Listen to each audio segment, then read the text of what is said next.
oficial. Ya, perfecto. Ahora sí, Rodrigo, todo tuyo, tú mismo eres. Gracias, Renzo. Bueno, vamos entonces a iniciar. Este webinar se llama Coaching Ontológico, el poder de las conversaciones. La propuesta aquí es hablar también sobre alternativas, aparte del ámbito psicológico, que pueden ayudar al colaborador a potenciar más sus habilidades. De por sí, la psicología ya es toda una disciplina, de algún modo es una carrera, una profesión, que ya uno se forma, lleva 5 años, 6 años en la carrera, y de ahí tiene las habilidades para poder capacitar, expresar temas de habilidades blandas, poder diagnosticar, incluso poder especializarse en psicoterapia, etc. El coaching de por sí es una metodología, se puede denominar como una herramienta que puede ser utilizada tanto por el psicólogo como también por una persona en particular que desea aventurarse en este proceso. Se ha dado ya de por sí en estos últimos años de que hay un montón y un sinnúmero de cursos, seminarios, incluso ya capacitaciones en coaching, y claro, de por sí uno diría, bueno, ¿cuánto más o menos uno necesita para capacitarse en coaching? De por sí va a depender de lo que uno busca. Generalmente las personas que entran a este proceso de coaching, lo que buscan es desarrollar mucho sus habilidades blandas, potenciarse. El tema de la psicología en el ámbito psicológico evidentemente ayuda mucho, pero en la práctica se ha visto que personas que son distintos a la carrera de psicología se han aventurado a este proceso de coaching durante varios años, y en base a su experiencia de vida como su experiencia técnica han podido ejecutar una mayor cercanía con personas justamente de su ámbito laboral. Estamos hablando de coaching deportivo, exdeportistas, prevencionistas especializados en coaching, que tienen tanto la parte práctica en el campo y pueden de algún modo desarrollar mejores estrategias para poder trabajar ciertos desafíos que están teniendo los trabajadores. Entonces, el coaching ontológico es una parte de todo este parámetro de especialidades de coaching, donde hablas la importancia del lenguaje. Y cuando hablamos del lenguaje, hablamos de la ontología del lenguaje como tal, del saber el mundo lingüístico, nuestro mundo lingüístico como tal. Como todas las personas, todos sabemos, nosotros somos seres lingüísticos. Nos comunicamos, evidentemente, para describir la realidad que hay a mi alrededor, comunicarnos con las demás personas y, sobre todo, emitir juicios de valor en relación a cómo yo me estoy sintiendo o, de algún modo, expresando mis opiniones en relación a lo que yo estoy percibiendo en mi realidad. El ser humano de por sí se comunica a través de este lenguaje. Este lenguaje, como lo vuelvo a repetir, es tanto descriptivo como generativo, porque genera nuevas realidades en base a mis juicios de valor que yo puedo decir. Evidentemente puedo decir, estamos ahorita más o menos a las 4:10 de la tarde, estoy de algún modo describiendo la realidad. Cuando yo digo, estoy ahorita expresando o hablando, eso de algún modo estoy describiendo la realidad. Pero ya cuando le emito un juicio de valor es cuando yo estoy emitiendo una opinión o declarando, de algún modo hablando, diciendo, en estos momentos me estoy sintiendo con bastante ánimo o de algún modo un poco desanimado. Entonces ya de por sí acá ya le estamos emitiendo un juicio de valor a lo que nosotros estamos interpretando o describiendo. Más adelante voy a hablar con más detalle esto que estoy expresando. Pero podemos resumir de esta manera. Los animales de por sí, evidentemente, también se comunican. No hay de algún modo diferencia con el ser humano aquí. Pero el ser humano de por sí es el único ser que a través de su lenguaje puede proyectar su futuro, o sea, puede imaginarse en su futuro y visualizarse como tal, y a raíz de eso establecer parámetros o objetivos para llegar a ese futuro deseado. Esa es la diferencia entre los otros animales, que también se comunican con nosotros, con sus especies. Pueden emitir también sensaciones o expresiones de algún modo de estados de ánimo. Pero el ser humano de por sí tiene esta característica, que a través de su lenguaje puede proyectar su futuro, de algún modo se puede crear. Y aquí viene lo bonito del lenguaje, que en un rato también lo voy a colocar. Como estaba comentando, el lenguaje es algo innato y también aprendido mediante la cultura, mediante de algún modo en la interrelación social.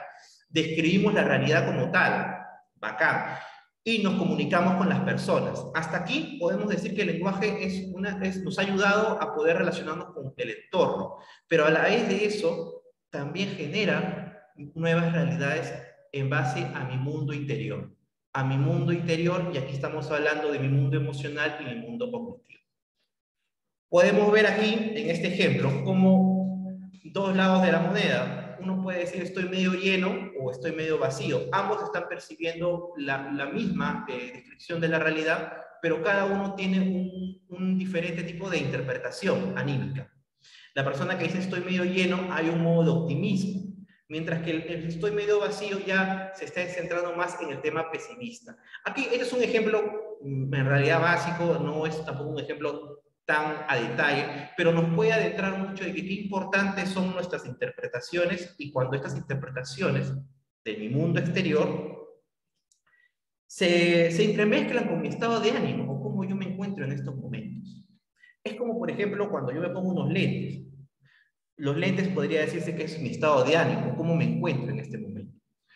Es diferente a cómo yo inicio en la mañana o cómo yo termino en la tarde después del trabajo. Diferentes tipos de estados de ánimo puedes ver en la persona. Quizá un lunes en la mañana puede haber un poco de pereza, un poco de cansancio, pero un viernes en la mañana puede ser un estado de ánimo distinto, porque ya está acabando la semana, voy a poder jugar con mi hijo, voy a poder compartir con mi familia, con mis amigos, etc. Entonces, es en base a cómo yo me siento que de algún modo mi conducta va a variar. Pero detrás de esta emoción hay un constructo lingüístico, hay un conjunto de creencias que van a empezar a interpretar dependiendo justamente cómo yo me encuentre, en este momento si estoy de algún modo con muchas energías o con menos energías, juicios de valor que van a empezar a interpretar o condicionar, de algún modo hablando, cómo me voy a encontrar o cómo me voy a sentir en el futuro. Podemos decir entonces que mi mundo interior choca con mi realidad y a raíz de eso se construye un mundo lingüístico. Este mundo lingüístico vinculado con dos componentes, el hablar y el escuchar. Podemos decir aquí que cuando yo hablo del escuchar es diferente a la función de oír, porque cuando yo oigo estoy utilizando, me estoy vinculando con el tema del sentido del oído como tal, pero el escuchar o la función del escuchar es el hecho de oír más interpretar. Yo estoy ya transformando lo que yo estoy escuchando en ideas, pensamientos, juicios, creencias, y en base a eso voy a emitir una respuesta a mi interlocutor. Sucede mucho en las relaciones sociales, cuando están conversando uno a uno, dos personas, que yo puedo estar oyendo a la persona, pero no lo estoy escuchando en realidad. Simplemente estoy haciendo el ademán que lo estoy escuchando, pero en realidad no me doy la oportunidad para poder escucharlo con esta 100% conectado con lo que me quiere comunicar. ¿Por qué? Porque puedo estar cansado o porque simplemente no hay un interés mío de poder conectarme en esa conversación. Sucede mucho cuando dos personas pueden estar hablando, uno dirá, están conversando, pero en realidad no es que están conversando, porque para que haya una conversación tiene que ver tanto una parte que recibe, interpreta y de nuevo emite una respuesta. A veces yo puedo estar hablando sobre un tema y la otra persona simplemente dice otra cosa y cada uno está como votando, pero no hay un vínculo que lo promueve como una conversación. Y sucede mucho en las relaciones sociales eso. O que uno puede sentirse que se está cargando con lo que le está diciendo la otra persona. Y claro, como un modo de defensa es el hecho de ya no escucharlo, simplemente estar como que haciendo la demanda, ajá, sí, sí, pero ya esperando de algún modo ya que se termine la conversación. Podemos decir entonces que cuando se forma una conversación entre dos o más personas, tiene que ver estos dos componentes, tanto el escuchar como el hablar. Y evidentemente, el escuchar valida mucho el hablar. porque es gracias al escuchar que yo voy a poder comunicarme y conectarme con la otra persona. Voy a poder tener ideas mucho más asertivas, voy a poder fomentar o fortalecer mi empatía, porque voy a empezar a yo callarme, y yo voy a empezar a yo callar mi mundo interior y poder conectarme con todos mis sentidos a lo que me está tratando de decir la otra persona. Suele ser muy difícil, a veces cuando uno está conversando, uno mismo callarse, guardar silencio y escuchar a la otra persona.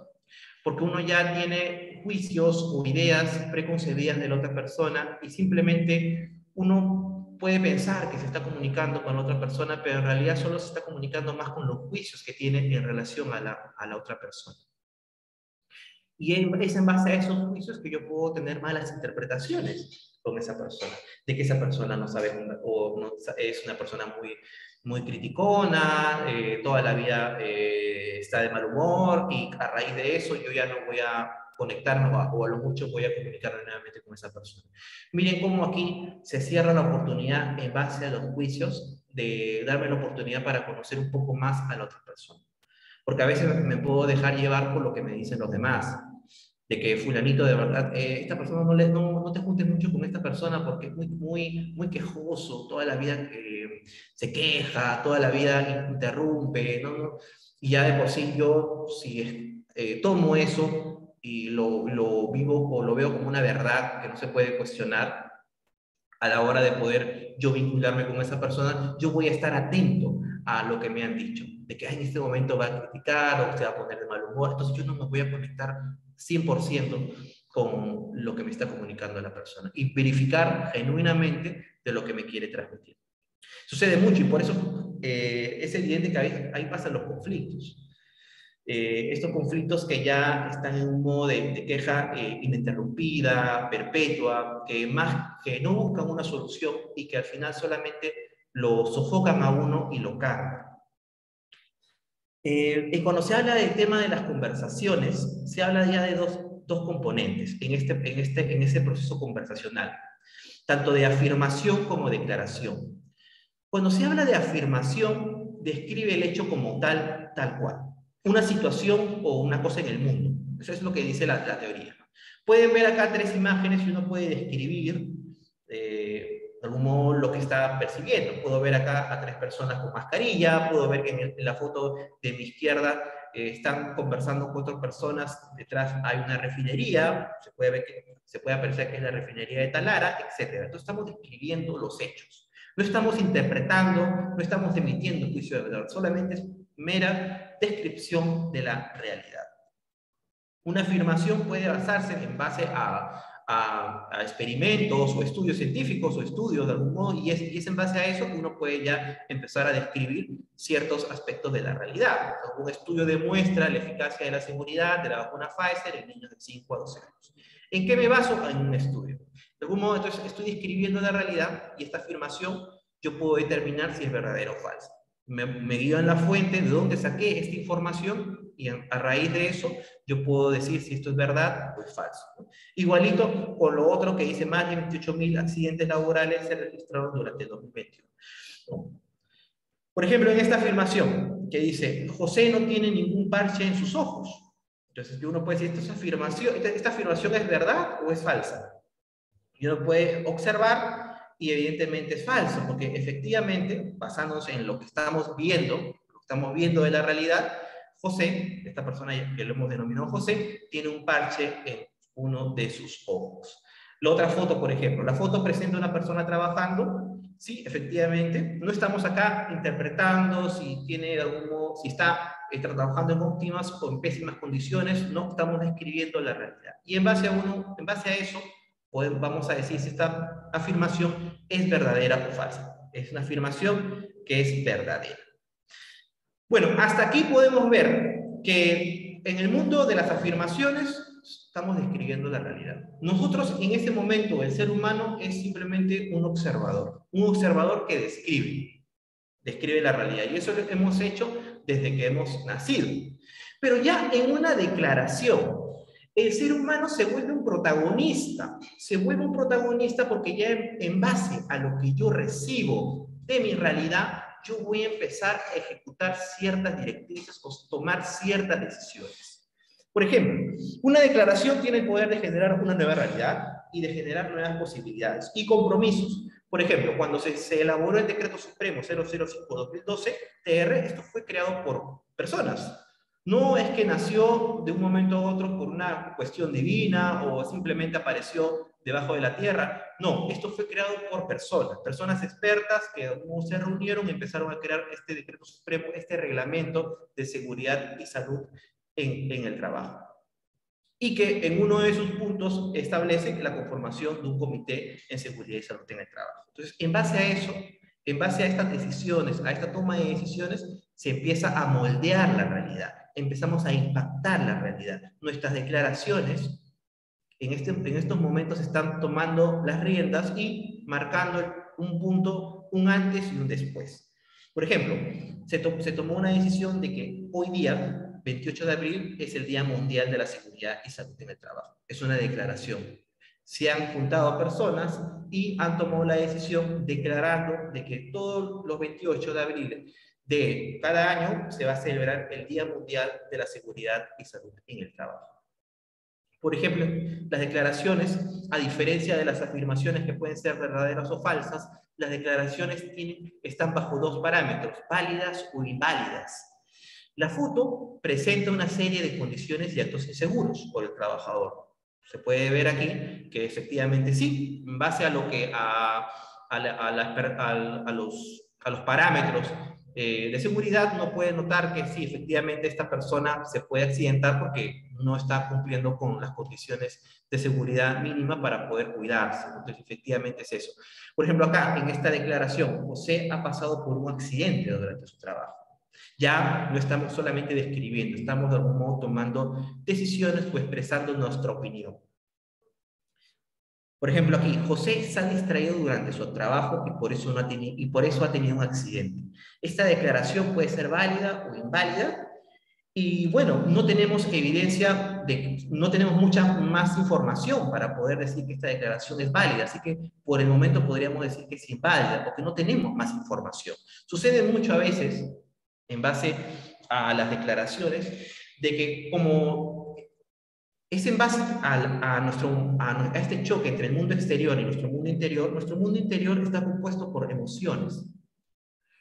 No siempre actuamos como un robot ejecutando directrices o hablando, y siempre nos movemos en base también a nuestro mundo emocional.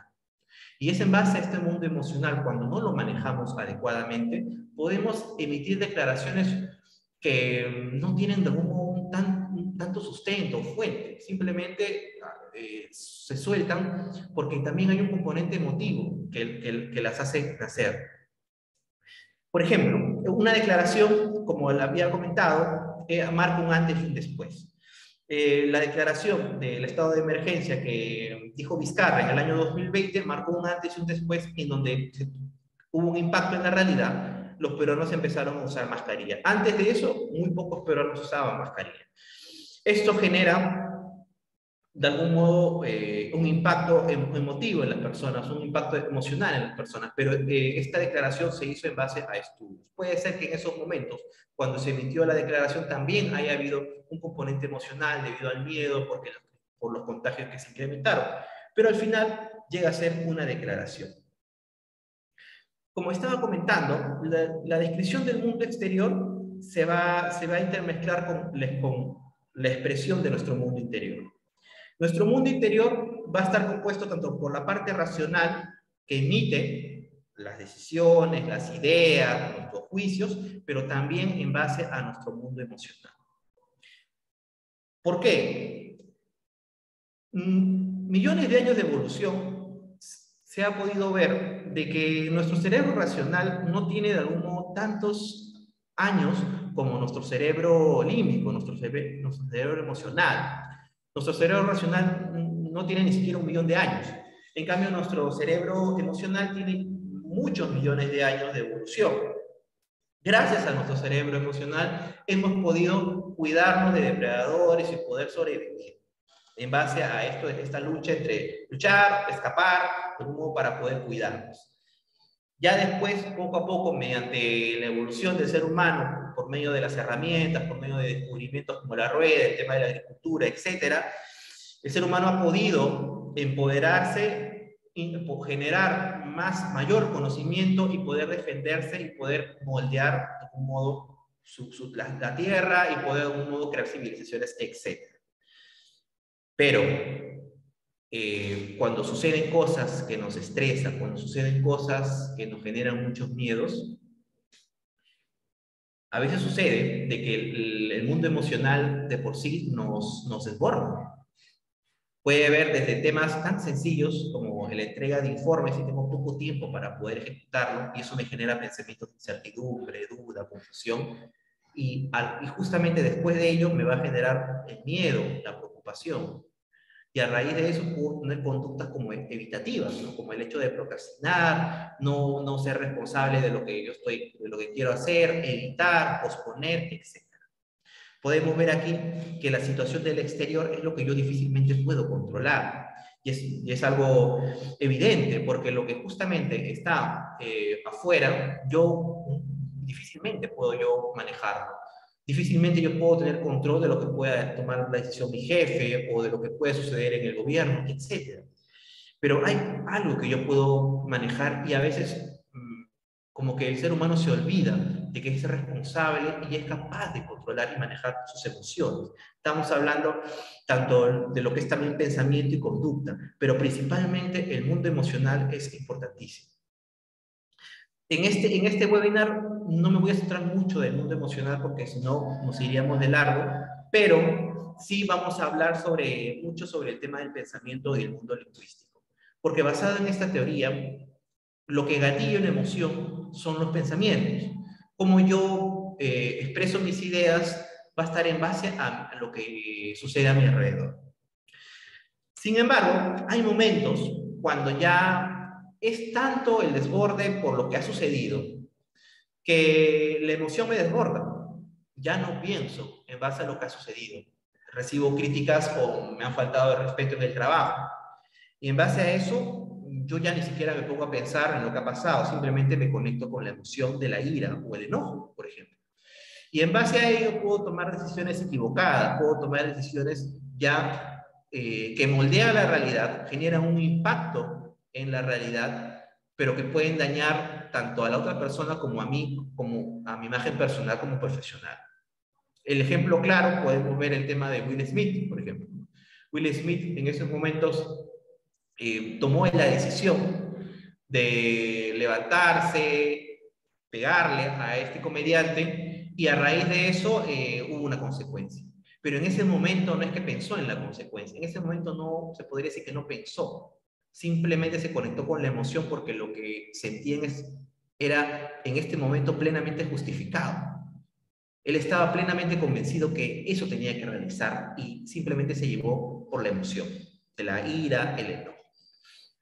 La conducta, evidentemente, fue levantarse y golpear.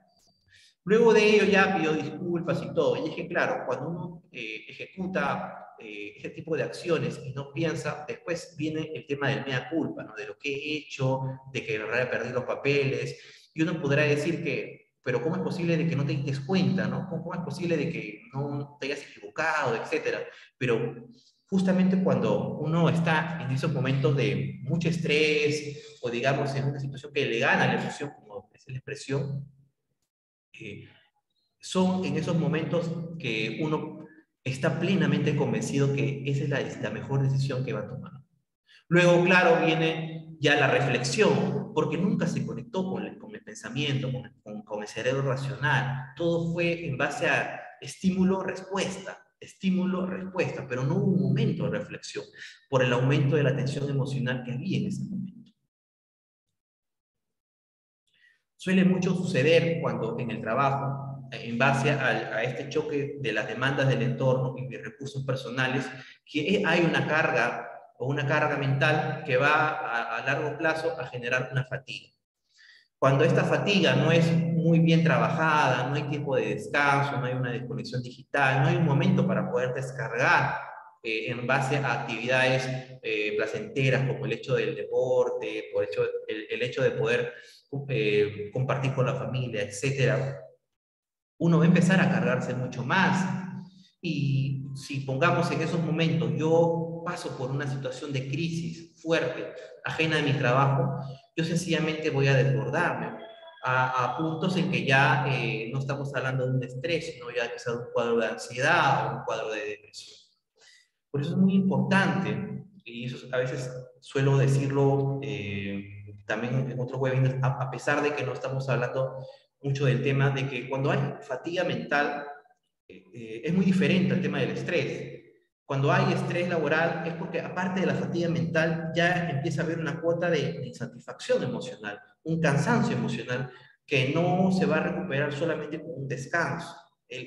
Ya cuando hablamos del estrés es que ya está impactando en el mundo emocional, ya está habiendo incluso un estrés en relación a mis pensamientos que puedo tener en base a mi trabajo, en base a lo que me está molestando en este momento, etc.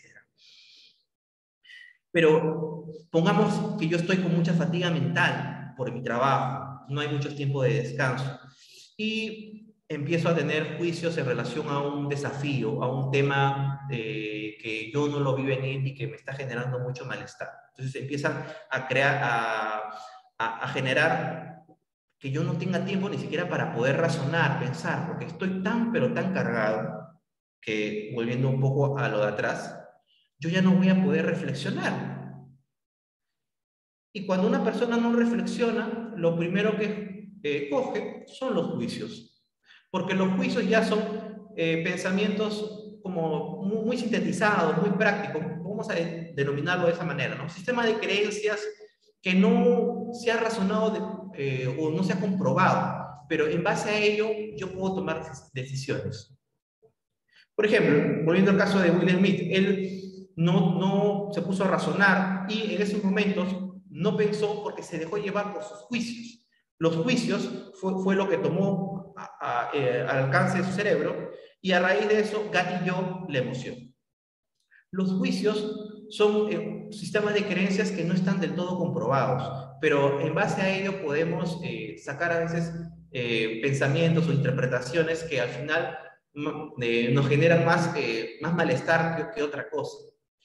Porque a veces los juicios pueden ser demasiado tóxicos o de algún modo situaciones en que yo me puedo sentir ofuscado y a raíz de este juicio en relación a lo que ha sucedido, yo me puedo bloquear. Porque aparte de esta fatiga que sigue en mi trabajo, yo empiezo a notar que mi trabajo, de algún modo, o la recompensa no es la suficiente y empiezo a emitir juicios. Sí, toda la vida me explotan, miren, siempre es así, nunca me reconocen, sí, toda la vida ya lo sabía. Entonces yo me empiezo a alimentar de juicios. Y estos juicios, más que tranquilizarme, me empiezan a cargar, me empiezan a energetizar y un poco más y ya puedo empezar a tener conductas reactivas. O sea, hay un crecimiento de pensamientos irracionales en ese momento cuando una persona está muy cargada. ¿Y qué pensamientos pueden aparecer? Por ejemplo, una persona ha tomado el liderazgo de un equipo de trabajo, no le ha ido bien en base a los primeros días, y en base a ello se empieza a calificar. ¿Sí? No soy un buen líder, no estoy logrando los objetivos deseados. Pero si yo me quedo con estas ideas, poco a poco voy a alimentar juicios mucho más tóxicos, como es decir, soy incapaz de ser un buen líder. El decirlo, ya de por sí, uno lo va a vivir ya no como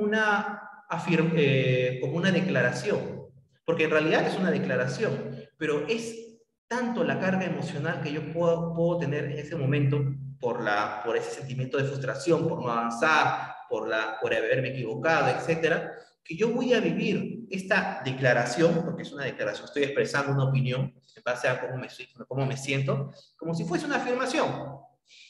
Y como yo lo vivo como una afirmación, este pensamiento irracional, yo ya no lo puedo cuestionar.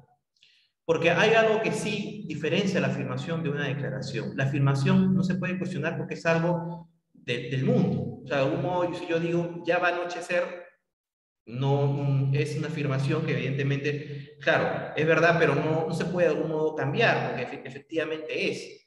Pero si yo digo, ah, qué bonita es la noche o qué bonito es el día, es dependiendo del juicio de valor que yo le doy a esto que yo llamo realidad. Volviendo a este ejemplo, si yo me empiezo a decir, en base a mis errores del exterior, soy incapaz de ser un buen líder, yo mismo me estoy, estoy condicionando mi futuro. Porque en base a, eso, a esta declaración voy a empezar a tener una emoción de enojo y tristeza hacia mí mismo. Entonces se genera un nuevo pensamiento, mejor no lo intento ya, mejor ya ni siquiera lo vuelvo a intentar o otra vez que me pidan ser líder de grupo o de algún modo ser supervisor en seguridad y salud en el trabajo, porque me va mal, porque todo lo que hago mal. Fíjese cómo crece la ola de pensamientos irracionales. A tal punto que ahora estoy diciendo todo lo que hago, lo hago mal. Ya prácticamente hay una totalidad que está de algún modo condicionando mi vida. Y yo mismo me estoy enfrascando o de algún modo me estoy metiendo en una trampa en base a eso. Pero uno mismo se mete en esa trampa. Uno mismo se mete en esa trampa en relación a sus pensamientos. Porque todo comenzó con un error del exterior. Y en base a eso soy incapaz de ser un buen líder. Me generó malestar, enojo. Pero no analicé correctamente este juicio, me dejé llevar por mi emoción, por mi enojo y mi tristeza, y ahora no estoy enojado con lo que ha pasado, sino estoy enojado conmigo mismo, como si yo fuese el culpable. Y en base a eso, yo mismo me califico. Mejor ni siquiera vuelvo a intentar manejar un grupo porque no sirvo para nada, porque todo lo que hago lo hago mal, y aquí se cierra la oportunidad de crecimiento.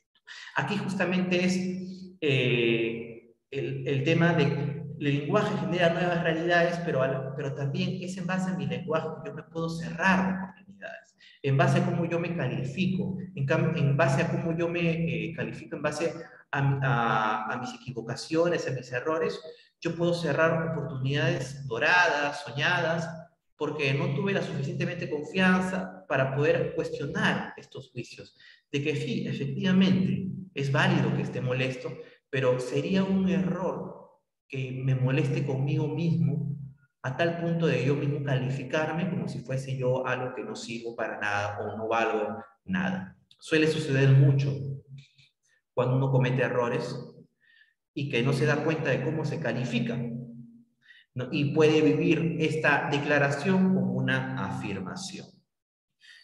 ¿Y por qué es importante esto? Porque los juicios generan una preocupación que me va a bloquear a mi realidad.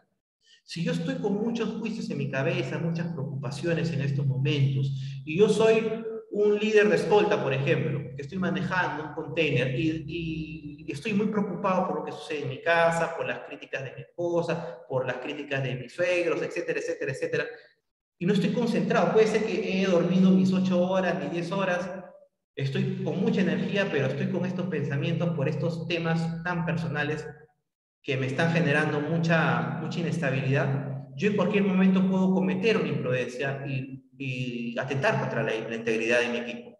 Porque justamente son en esos segundos que me desconcentré, estuve pensando mucho en esta preocupación en base a mis juicios y simplemente no me conecté con la realidad total. Los juicios de por sí van a generar mucho malestar en opacar la realidad. Pero si nosotros despejamos un poco, despejamos un poco esta maraña de juicios que hay, podemos lograr tener mayor conexión con lo que pasa a mi alrededor. Y justamente aquí es qué importantes son las pausas activas. Yo siempre digo, las pausas activas, aparte de ayudar mucho en la prevención de las lesiones, nos ayudan mucho a sacarnos de estos momentos que podemos tener muchos juicios, muchas preocupaciones, muchas tensión por algo que estoy trabajando y no funciona, y poder desconectarme un ratito, ejercitarme, compartir con los amigos y poder regresar nuevamente con otra energía. Suele suceder mucho, y ha sucedido sobre todo en los tiempos de pandemia, como personas que en el trabajo se han desvelado mucho porque tienen responsabilidades que hacer y no se han tomado la molestia de poder descansar al menos un par de horas para poder recargar energías. No está mal el hecho de que, bueno, sí hay responsabilidades que hacer y tengo que yo hacerlas, pero qué importante es la desconexión digital para poder yo tener tiempos de calidad. Tiempos de calidad con mi hijo, con mi familia, con mis amigos. Ha sucedido de que me he desconectado de mi trabajo, entre comillas, pero sigo estando conectado mi cabeza con el trabajo. O sea, quizá yo me he desconectado de mi celular, he puesto en modo avión, pero yo sigo pensando en el trabajo. Yo sigo pensando en el trabajo. Las horas pasan y al final nunca tuve un tiempo de calidad con mi familia, con mi hijo, con mi mujer, etc. Y claro, al final uno se culpa. ¿Cómo es posible? Sí, toda la vida. Ahí está, ahí vienen, esos son los juicios. ¿Me ayuda a pensar así? No. Pero en esos momentos uno se siente mal, efectivamente.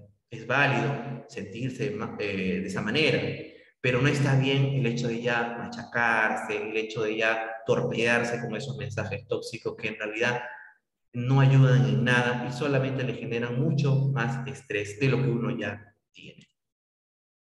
¿Cuáles son las consecuencias primordiales de los juicios? Primero, la inseguridad de uno mismo, porque en base a estos juicios que aparecen, yo voy a tener poca confianza en tomar decisiones en relación a mi trabajo. Y sobre todo también dificultades en la comunicación. Esto en base a lo que ya había comentado. Si yo estoy en conversaciones con otra persona y tengo juicios de valor en relación a ella, es muy probable que yo voy a hacerle caso más a los juicios y en base a eso yo voy a empezar a calificar cómo es esa persona. Suele suceder mucho y lamentablemente aquí se interrumpe la conversación. Yo no estoy conversando con la otra persona, más bien yo estoy vinculado con los juicios que tengo en base a esa persona. Y ahí no me sorprendería que empiece a haber una discusión, un conflicto, una pelea por malos entendidos. Pero sobre todo, cuando hay demasiados juicios, pensamientos irracionales en base al tema del trabajo, al tema del estrés, al tema de la familia, se interrumpe este proceso de asertividad en la persona. Todas las personas tenemos esta capacidad de adaptarnos, de algún modo, de ser resilientes y sobre todo de tener esta parte asertiva, esta parte de poder comunicarnos de una manera equilibrada, conectarnos con nuestro mundo cognitivo, poder hablar de algún modo en un punto intermedio entre algo centrado en ni muy agresivo ni muy pasivo. Pero cuando hay demasiadas tensiones por mis inseguridades, por las dificultades en mi comunicación, yo no voy a poder comunicarme asertivamente conmigo y con los demás. Y cuando sucede eso, suele haber más conductas agresivas, porque de algún modo estoy siendo ya mucho más prepotente, porque no entendí bien lo que me ha dicho la otra persona, no me he dado de algún modo el tiempo para poder entenderlo, no ha habido un proceso de empatía, etc. Entonces yo de algún modo ataco, me defiendo. Pero también hay una conducta pasiva. No me atrevo de algún modo a poder defenderme y simplemente estoy de algún modo en un modo de aceptar, de ser condescendiente, etc. Evidentemente, cuando hay un conflicto, uno tiene que estar variando en ambos puntos. En un momento hay que también ceder, un poco también atacar, pero siempre tiene que ver este común denominador de la parte asertiva. Expresar tus ideas, pero sin faltarle respeto a la otra persona. Suena bonito, pero claro, evidentemente, cuando hay una discusión, una pelea, un conflicto, uno evidentemente es inevitable conectarse con la emoción, porque uno quiere ganar, uno tiene un sentimiento de querer ganar a la otra persona. La asertividad nos ayuda a ver que nos centra en lo que nosotros queremos, o qué necesito yo, a decirle a otra persona, pero también colocarme en los zapatos de la otra persona. Decir que, bueno, sí, me gustaría decirle muchas cosas, pero voy a faltar el respeto y la otra persona también merece un respeto adecuado porque es así. Y entonces yo me empiezo a controlar, me empiezo a manejar mis emociones. Cuando hay pensamientos irracionales, generalmente, o un exceso de pensamientos irracionales debido al estrés laboral, el tema de la ansiedad, es bien complicado poder de algún modo tener una comunicación fluida con el otro. Y suele suceder mucho aquí el tema de estar en un modo de queja, en un modo de descargar las emociones. Y es complicado a veces irse al otro lado, al lado de reclamar, No está bien, no está mal, mejor dicho, el poder expresar nuestra desconformidad, pero es en base a cómo lo podemos decir, en base a que también, en base a lo que yo estoy comunicándome con otra persona, hay que buscar una solución. La queja de por sí es una descarga emocional, y aquí yo no busco una solución, yo busco de algún modo descargar y que el otro se haga cargo de lo que me pasa.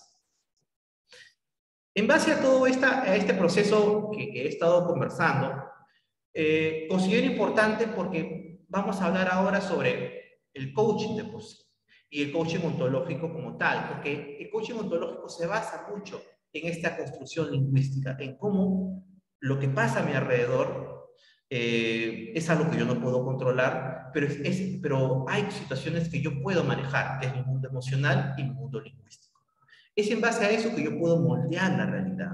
Es en base a eso que yo puedo ejecutar juicios de valor y expresar ideas o pensamientos que pueden beneficiar a las personas, pueden de algún modo animar a las otras personas, como decir, eres una gran persona, eres un buen amigo, te quiero bastante. Y justamente aquí yo estoy declarando con base a la emoción, y eso genera una realidad. ¿Por qué? Porque la otra persona se va a aperturar, la otra persona va a generar confianza y va a haber también aquí un feedback. ¿Qué es el coaching? Podemos denominarlo, como en un inicio le hemos comentado, una metodología, un proceso en que lo que buscamos es, por medio de la toma de acción, poder llegar desde una situación en que es presente a una situación ideal. Esa es como una parte práctica para poder sintetizar. Muchos dicen que esto es como un arte, una práctica, una transformación personal, y es evidente, hay seminarios, cursos de varios años que uno se puede formar en base a formarse como coach y poder de algún modo trabajar y ayudar a otras personas. Pero no existe una transformación del otro si yo no me transformo en uno mismo. Así como yo no puedo manejar o no puedo yo considerarme líder trabajando con un equipo de trabajo si yo no soy líder de mí mismo.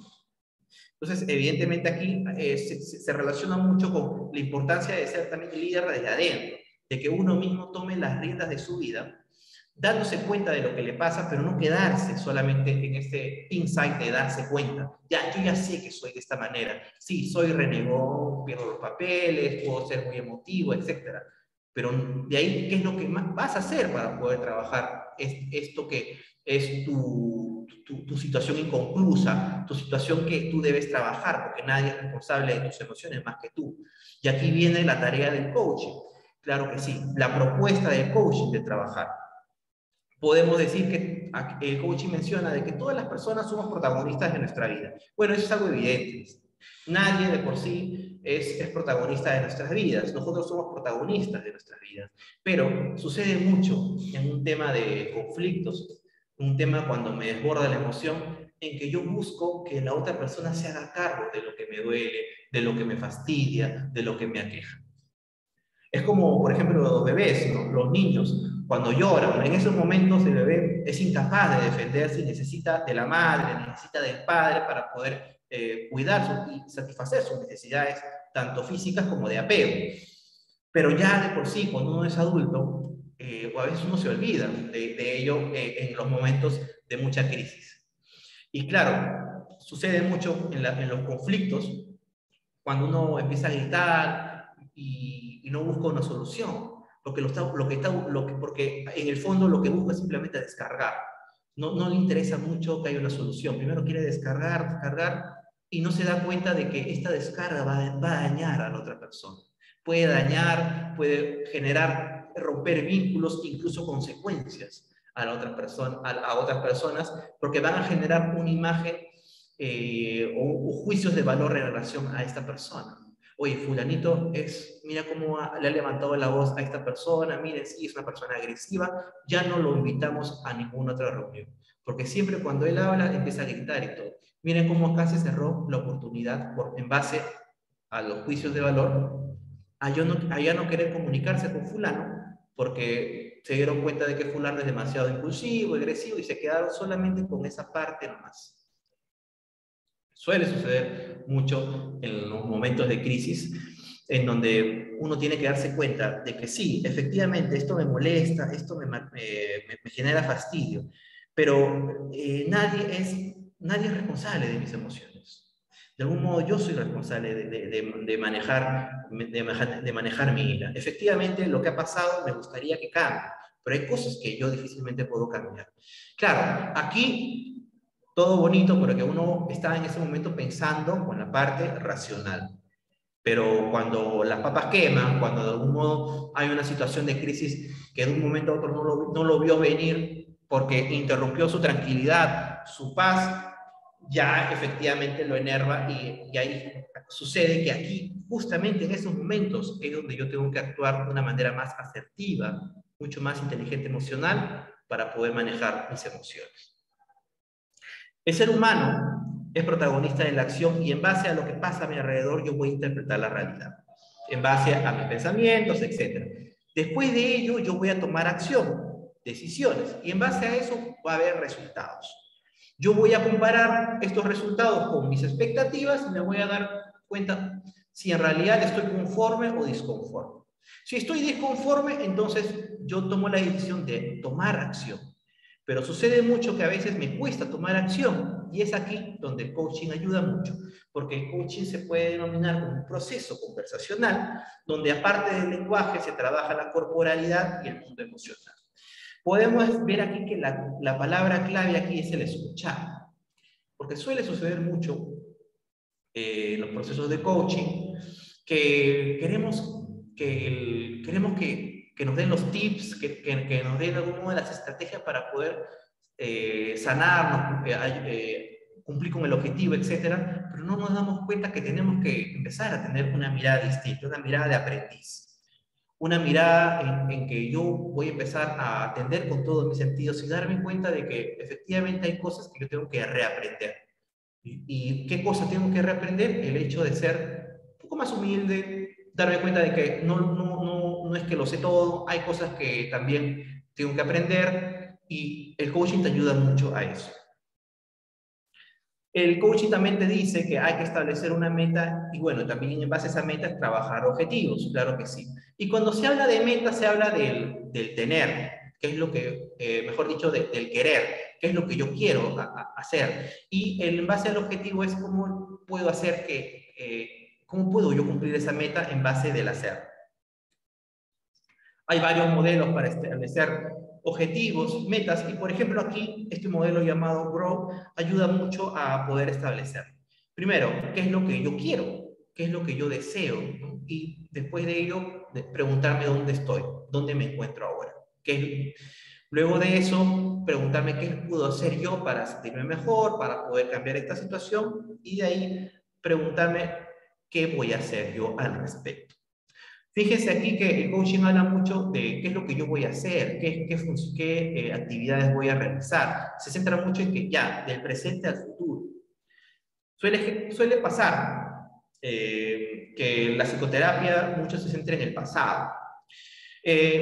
Yo también quiero dar mi opinión porque yo soy psicólogo y tampoco no es tanto así. Es evidente que hay metodologías, procesos psicoterapéuticos que se centran mucho en el pasado y puede ser procesos de años, pero al final eso también llega a ser un juicio, porque en realidad hay procesos de psicoterapia que no duran mucho, duran un mes, y hay procesos de psicoterapia como la Gestalt que hablan mucho del aquí y el ahora. Pero podemos diferenciar que el coaching habla de establecer estos objetivos, se centra mucho más en establecer la meta de qué es lo que yo voy a realizar para lograr esta situación y sobre todo trabajar esto también que me incomoda, esta situación que de algún modo es esta situación inconclusa y qué es lo que yo voy a realizar. Hasta aquí se diferencia bastante con la psicoterapia porque también la psicoterapia se puede centrar en objetivos.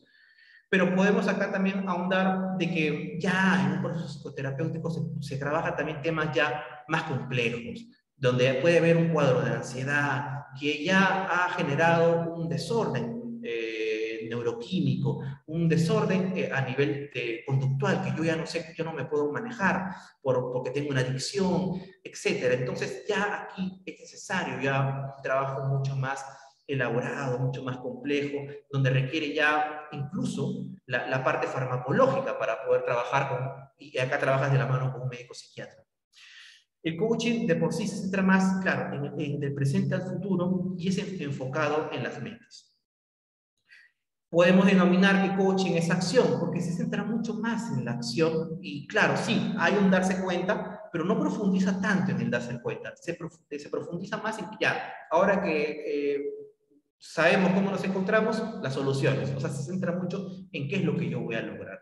La psicoterapia nos damos cuenta de lo que nos pasa, evidentemente también trazamos una línea, pero profundizamos un poco más para ahondar si es que efectivamente es eso lo que te hace sentir un poco incómodo, o hay algo ahí también que hay que trabajar, porque eso por aquí quizá se abra otras cosas que van a ayudar mucho más a que cada vez que yo expongo, cada vez que yo hablo en público, ya no voy a tener esta sudoración de manos, un ataque de pánico, etcétera, ¿no? Entonces, ahí quiero notar una diferencia para ver que se complementa mucho, inclusive, un psicólogo que hace coaching o un especialista sobre todo, pero siempre es importante ver de que, por ejemplo, si una persona que es psicólogo, es psicoterapeuta, va a hacer un proceso de coaching, centrarse en la metodología del coaching. Si este psicólogo es psicoterapeuta cognitivo-conductual y aparte es coaching, que se tiene que tomar la decisión de centrarse en qué metodología va a ser la mejor para trabajar con la otra persona. Podemos aquí notar de que el proceso del coaching es un proceso de toma de decisiones y de acción. Evidentemente, para llegar o cambiar de un estado actual a un estado ideal, va a haber un cambio de salir de una zona de confort. Va a haber una tensión de por sí, porque yo voy a dejar algo detrás, conductas o hábitos que yo estaba cómodo con ellas, pero ahora tengo que dejar. Por ejemplo, quiero bajar de peso, quiero de algún modo comer, estar saludable, esa es mi meta. Tengo que dejar de comer grasa. Entonces, de algún modo, dejo algo de por sí. Suele suceder mucho cuando uno quiere algo, inconscientemente a la vez quiere esto, pero no quiere dejar de perder lo otro, quiere dejar o continuar con estos hábitos que no lo van a ayudar, más bien van a ser un lastre y tiene que dejar. Y es un proceso de por sí que va a generar una negación, de por sí resistencia, pero a la vez también va a ser una oportunidad de crecimiento porque va a llegar a un estado que yo voy a decir el estado ideal. Al final, lo que importa, y eso es una frase un poco cliché, es que no importa tanto la meta, sino el viaje, porque es en base justamente cuando llego a la meta y recuerdo todo lo que he pasado, que eso me va a motivar a que si yo he podido cumplir con esto, puedo cumplir con otras cosas mucho más si yo me lo propongo, pero yo tomo la decisión de poder ejecutarlas. Entonces, aquí justamente es lo bonito del viaje en estas idas y venidas, en estos sacadas de mugre, de algún modo amanecidas, derrotas, que de nuevo uno se levanta, que uno va a aprender poco a poco a adaptarse y poder llegar a ese estado ideal. Hay una zona efectivamente de sufrimiento, una zona de algún modo en que uno le va a costar poder llegar a algo, efectivamente, pero en base a eso uno va a ser mucho más sabio, va a poder aprender mucho más a adaptarse y va a poder estar mucho más cerca de ese futuro que solamente lo soñaba y a veces le generaba fastidio porque solamente estaba en un sueño, ¿no? Qué importante aquí ver que el coaching habla mucho del aprendizaje y del cambio, porque sí, es muy importante ver de cómo un entrenador, un coach, no puede sacar a una persona de su zona de seguridad a una zona de expansión, pasando por una zona de pánico, una zona de desarrollo.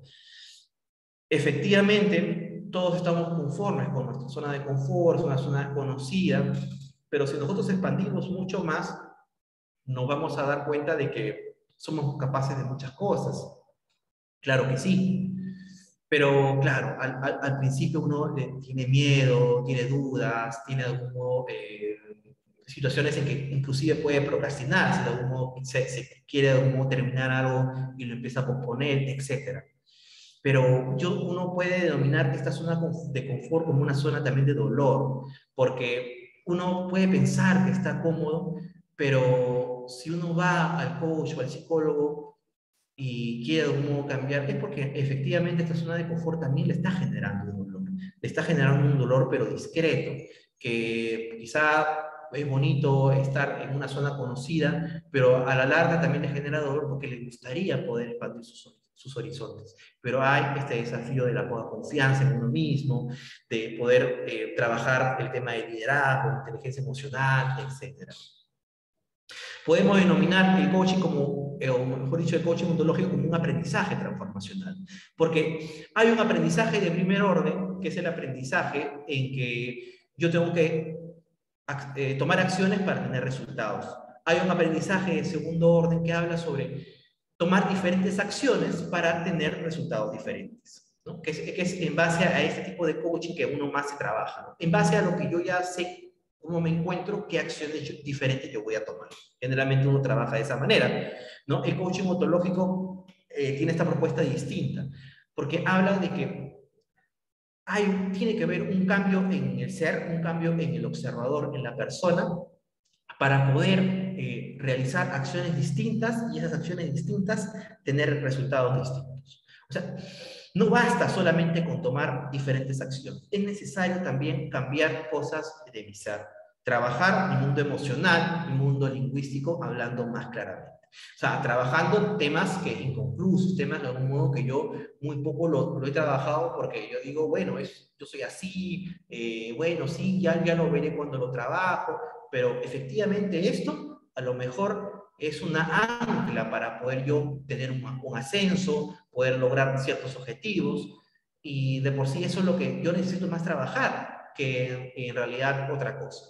Entonces, el coaching ontológico se fusiona entre esta sabiduría del lenguaje, en que el lenguaje genera nuevas realidades, y todo lo que es el coaching de por sí, el coaching clásico sobre establecer metas y objetivos. Hay un entrenamiento más del ser. Y acá hay una frase muy impotente, ¿no? Para tener es necesario primero hacer. Y para hacer es necesario primero ser. Quiere decir que, claro, para uno tener hay que primero hacer, tomar acción. O sea, de un modo, si yo quiero ganar más dinero, tengo que, de un modo, bueno, esforzarme mucho más, buscar nuevos proyectos, formar una empresa, etc. Uno se mueve en el mundo, toma decisiones.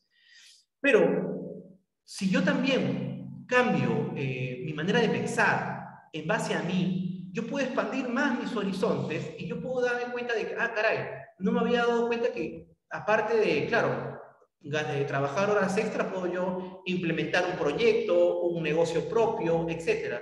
Y nunca lo pensé porque dije, bueno, no, pero ¿y si me va mal? No, ¿y si fracaso? Claro, ahí viene el tema de entrenar el ser, potenciar, que ahí viene la propuesta del coaching ontológico.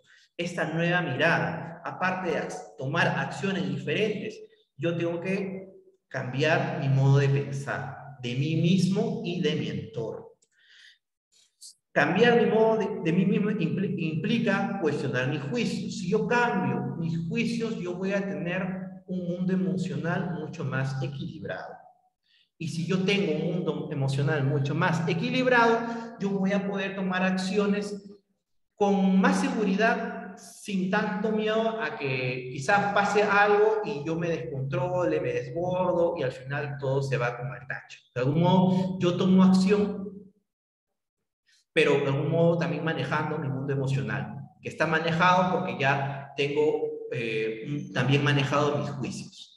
Y gracias a eso yo puedo tener resultados mucho más enriquecedores que los aprendizajes de segundo y primer orden. Entonces aquí fíjese lo bonito del cambio de observador que propone el coaching ontológico. Este cambio que es diferente a lo clásico, ¿no? Esta rueda del ser, tener, hacer, que es distinto al tener, ser y hacer, ¿no? Por ejemplo, perdón, es el tener, hacer, ser, que generalmente uno piensa y que tiene que ser más el ser, hacer, tener. Suele mucho suceder que cuando uno dice ¿qué es lo que eres? Dice, bueno, yo tengo un título de abogado, ¿no? Hago de algún modo un trabajo en una fiscalía, ¿no? Soy de algún modo abogado, de algún modo, ¿qué es lo que soy? Soy esto, soy de algún modo gerente tal, soy de algún modo supervisor tal, y me quedo solamente en eso. Y yo pienso que eso es lo que yo soy, pero en realidad uno tiene que ver bajo esta mirada del ser, hacer, tener. De algún modo, para poder ser hay que, de algún modo, mejor dicho, para poder ser hay que de algún modo también hacer, de algún modo, acciones diferentes, ¿no? Yo no soy solamente este rótulo de abogado, soy mucho más que eso, no soy mucho más que eso. Y eso tiene que llenarse de valores, de, algún modo, de virtudes, que eso justamente es lo poderoso. Suele pasar cuando hay situaciones de inesperadas, y esto habla mucho del coaching ontológico, de que va a suceder interrupciones en mi realidad. Estas interrupciones, estos momentos que yo no lo veo venir, se llaman o se denominan los quiebres. Por ejemplo, yo estoy de algún modo caminando, de algún modo entrando a mi trabajo y me doy cuenta que la puerta está cerrada. Me sorprendo, no lo vi venir. Eso me genera una situación, puede ser incómoda, sorpresa, etc. Lo que ha pasado es que evidentemente se ha cerrado la puerta. Ese podríamos denominarlo el problema. Pero el quiebre no es eso. El quiebre es la respuesta que ha dado ese problema, ese desafío. Esa situación emocional que se ha formado en mí y que lo podemos denominar quiebre, ¿no? Entonces, las reacciones habituales cuando hay estos quiebres es generalmente distorsión de la realidad, tensión, malestar, etc. Y uno se puede dejar llevar por esas tensiones y poder tomar malas decisiones, inclusive. Suele también pasar cuando hay momentos de mucha crisis, y aquí ya estamos hablando de momentos mucho más complejos que momentos de estrés muy cotidianos, en que podemos perder la perspectiva de lo que de nuestras emociones. Y claro, a partir de esa crisis hay toda una recuperación que yo tengo que realizar.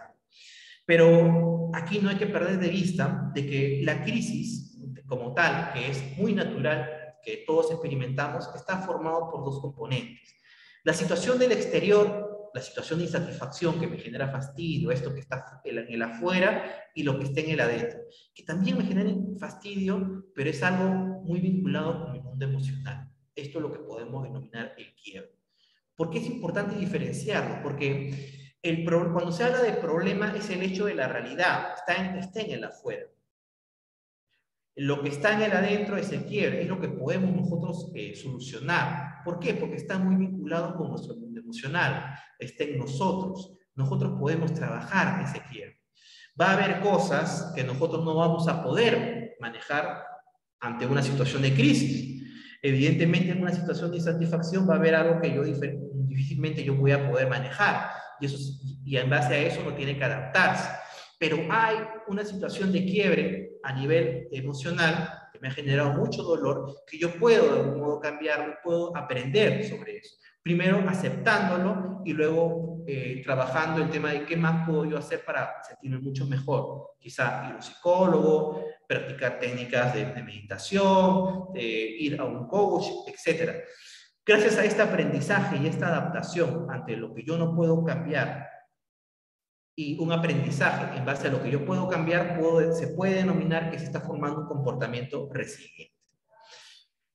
El quiebre en el coaching ontológico está en base al adentro. Entonces, pero aquí es importante mencionar que cuando se habla de quiebre, hay tanto quiebres positivos o negativos. No quiere decir que, por ejemplo, un quiebre positivo no es algo que no sea algo que me dé felicidad. Más bien todo lo contrario, que generalmente son momentos duros. Y un quiebre negativo es más denominado una situación inconclusa que yo no he podido manejar y que siempre me genera dolor y no he podido aprender de ella. Los quiebres positivos son situaciones que pueden ser tanto situaciones inesperadas como el nacimiento de un hijo o como de algún modo la pérdida de un trabajo que me van a generar un dolor, una tristeza, y a raíz de eso voy a poder generar un aprendizaje de vida. O sea, he aprendido de ese dolor y eso me ha hecho mucho más fuerte. Y es evidente que cuando hay un quiebre negativo es que yo estoy más en fase de resentimiento. Estoy en un resentir hacia la vida continuo, porque yo reniego de lo que yo no puedo cambiar, eso me genera dolor, porque yo quisiera cambiar. Me opongo admitir que yo no puedo cambiar eso y estoy en esa fase de resentimiento. Cuando yo empiezo a aceptar que hay cosas que yo puedo cambiar, pero hay otras que no, voy a estar con más tranquilidad para poder ya sanar. Ocurre mucho en temas de duelo, sobre todo que sí, evidentemente hay un tema de negación, pero luego de eso va a haber un tema de resignación, que eso me va a generar la paz que poco a poco yo voy a incrementar o alimentar con un proceso de terapia, un proceso de, de actividades que me pueden relajar y me pueden sacar de ese estado poco a poco. La propuesta del coaching ontológico menciona que para tener hay que primero hacer, y para hacer hay que primero, primero para hacer hay que primero ser, no es lo que se dice. Pero para lograr un nuevo ser hay que trabajar nuestros quiebres, hay que trabajar eso que generalmente uno también siente que no es capaz de manejar, eso que uno cree que no puede controlar, porque se siente que solamente voy a estar tranquilo cuando la otra persona se disculpe conmigo, solamente voy a estar tranquilo cuando se recupere. Claro, de algún modo es doloroso, pero al final la situación del exterior difícilmente yo puedo manejar, pero mi mundo emocional es mío. Yo pues, soy responsable de poder manejarlo, de poder aprender de ellos. Gracias a trabajar nuestros quiebres, cuestionando nuestros juicios y ser conscientes de nuestras emociones, podemos ser mucho más libres, mucho más auténticos sobre todo. Y la propuesta del coaching ontológico es que si uno quiere trabajar, puede trabajar muchas cosas, desde temas tanto deportivos como temas de salud, pero aquí el tema es, para que una meta sea potente, tiene que estar vinculada con un quiebre, con una situación que también te genera dolor, te genera tristeza, y explorar esa situación. Porque gracias a este quiebre que te ha generado un dolor, hay una energía potente porque uno quiere de algún modo recuperarse. Y eso lo va a empoderar para que poco a poco pueda salir de esa situación, estableciendo sus objetivos, disciplinándose, etc. Cuando estaba comentando el ejemplo de liderazgo, de que para poder ser líder de los demás uno tiene que ser líder desde adentro, acá es importante ver que cuando hay este concepto de líder desde adentro, se habla de también trabajar estas conversaciones internas que tengo con uno mismo y el manejo emocional. Y acá está muy ligado el tema de cuestionar nuestros juicios, trabajar justamente estas conversaciones que pueden ser muy críticas y no nos damos cuenta de lo tan crítico, muy críticos que podemos ser con uno mismo. Gracias a ello, gracias a que puedo manejar mis emociones, porque he podido manejar un mundo lingüístico en base a manejar mis juicios, voy a poder tener una mejor comunicación asertiva, porque voy a poder tener un proceso de más respeto hacia el otro y poder también manejar mis emociones. No tener miedo a lo que yo voy a decir, pero tampoco llegar al extremo de criticar o gritar. Hay un proceso de comunicación asertiva y gracias a ello va a haber un mejor manejo de los conflictos. Suele pasar, sobre todo cuando uno es supervisor en seguridad y salud en el trabajo, cuando quiere formar una identidad de liderazgo, tiene que ver dos conceptos claros: la capacidad de mando y estabilidad emocional. Y claro, cuando hablo de estabilidad emocional, hablo sobre este concepto de líder desde adentro, trabajar las emociones. Y cuando hablo de líder desde afuera, habla sobre poder trabajar o entrenarme en lo que es la asertividad, trabajar el tema del manejo de los conflictos, etc. Gracias a esta dualidad, yo voy a transmitir una seguridad, un liderazgo genuino. Y eso me va a ayudar mucho más a generar confianza en los demás. Quiero yo agradecer a todos, chicos. Creo que hemos terminado antes de tiempo, pero bueno, estoy de algún modo a su disposición para poder escuchar cualquier pregunta, cualquier duda que no ha quedado claro, y sobre todo, bueno, creo que tengo entendido que hay un sorteo también, si no me equivoco. Sí, ¿qué tal, Rodrigo? Muchas gracias. La ponencia ha estado muy buena. Sí, por favor, todavía tienen tiempo para poder inscribirse. Ahí se ha pasado el link de asistencia. ya para que tengan tiempo, porque vamos a tener, esta vez son 2 sorteos, ¿ya? Hay uno que es una sorpresa, a ver si pueden inscribir todavía. Mientras tanto, esperamos que se inscriban las personas, a ver si tiene alguien una pregunta para poder realizarla, puede hacerlo por la caja de comentarios, o si no, también lo pueden hacer a través del micrófono levantando la mano. A ver, mientras se están inscribiendo, a ver. Si no, para pasar al sorteo de frente.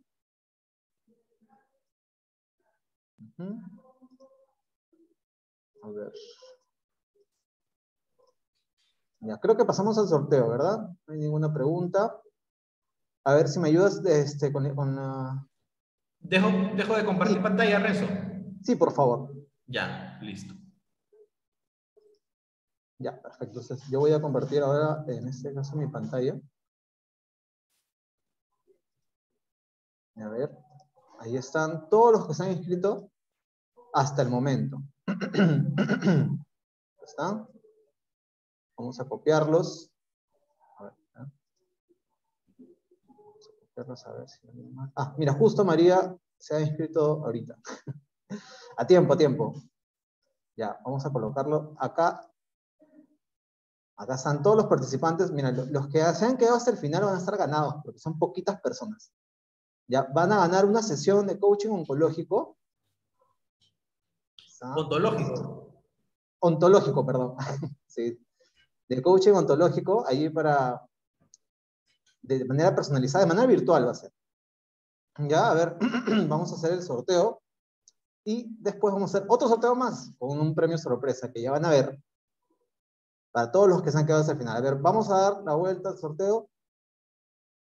Vamos a ver quién se va a ganar este último sorteo por haber sobrevivido, ¿no? Todo el día. A ver, uy, creo que Mijael. Ah, Mijael Mijael. Silva, ¿te encuentras conectado? ¿Te encuentras conectado? Es un requisito que esté en el chat. A ver, Mijael, si no está, lo volvemos a sortear. Parece que no está, Mijael, qué pena. Qué pena que no esté, a ver, no está. Bueno, lo retiramos. A ver, de nuevo. De nuevo vamos a ver si alguien más se ha inscrito. A ver, mira, hay 4 personas más que voy a agregar, ¿ya? A ver. 4 personas más. Vamos a agregar acá. Ya. Ahora sí. A ver. Vamos a ver. ¿Quién se va a ganar esta sesión? Boris, perfecto. Boris creo que sí está. Boris creo que sí está porque él ha estado en las 4. En las 4 ha estado Boris. Yo lo he visto desde temprano. A ver, Boris, ¿te encuentras por ahí? Ahí está Boris. Sí está. Sí, ya le levantaba la mano. Ah, ya, perfecto, Boris, perfecto. Entonces ya Boris ha ganado este premio. Vamos a... Perfecto. Voy a registrarlo acá. Mira, acá hay más personas. Ya, vamos a ver a estas 2 personas porque vamos a indicarles el sorteo adicional. Este sorteo adicional es especial porque se va a sortear una capacitación virtual, ¿no? Asincrónica. Uy, pero eso no vale. Se dio sin querer, se dio sin querer. Pucha, espero que no. A ver. Uy, milagros. Bueno, hay que declarar la campeona porque fue sin querer, pero igual. Ahora vamos a ver. ¿Está Milagros por ahí? ¿Está Milagros? Milagros. Mientras les voy comentando, ¿cuál es esta premio sorpresa? Uy, sí está Milagros. Perfecto, Milagros. Te comento, mira. Has ganado una capacitación virtual, ¿ya? De salud ocupacional. ¿Ya? Puedes elegir entre 5 cursos: mindfulness en el trabajo, alimentación saludable en tiempos de COVID, ergonomía y gimnasia laboral, enfermedades ocupacionales o riesgos psicosociales. Es un curso virtual asincrónico que vas a poder llevar de manera gratuita, ¿ya? Con QHC. Voy a anotar tu nombre, me voy a poner en contacto contigo y también con Boris para que puedan explicarles cómo van a acceder a sus premios. Y nada, ese es el premio por haber estado hasta el último acá con nosotros, desde las 9 de la mañana hasta las 6 de la tarde, hace una jornada titánica. Sí, fue sin querer, pero ya, pero es la suerte, chicos, es la suerte. A ver, ahora les invito, por favor, vamos a detener la grabación.